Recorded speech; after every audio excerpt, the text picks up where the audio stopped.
साथियों, प्रस्तुत है मातृभाषा उन्नयन संस्थान द्वारा श्री नर्मदा प्रसाद उपाध्याय जी को सम्मानित किए जाने के अवसर पर उनके द्वारा दिए गए वक्तव्य का एक अंश कुछ चित्रों के साथ। इस अवसर पर श्री नर्मदा प्रसाद उपाध्याय जी ने कहा, सम्मानित किए जाने का अर्थ मेरी दृष्टि में सम्मानित होने वाले के हाथों में एक ऐसा दीपक का सौंपा जाना है जिसका आलोक उसे यह सदैव स्मरण कराए कि वह निरंतर सृजन के नए पथों की खोज करता रहेगा।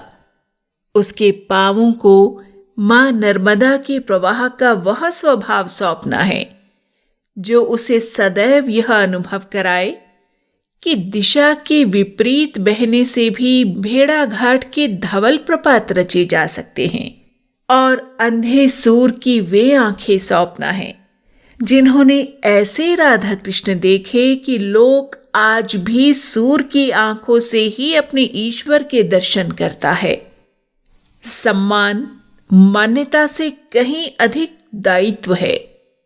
प्रतिष्ठा से कहीं अधिक प्रतिबद्धता है, कीर्ति से अधिक कर्तव्य है,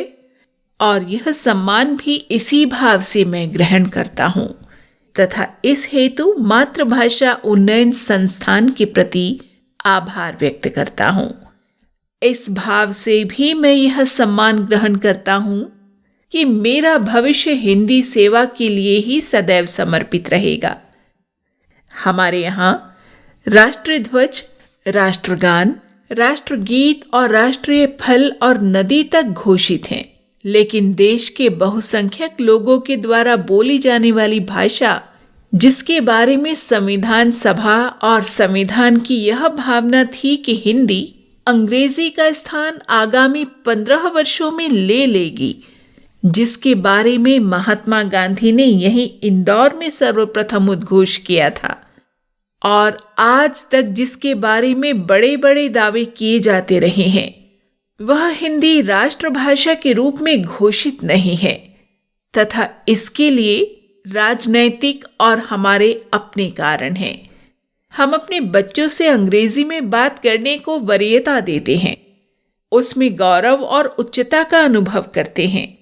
हम ज्ञान परंपरा का अर्थ पुनर्पाठ मानते हैं, परस्पर संवाद नहीं।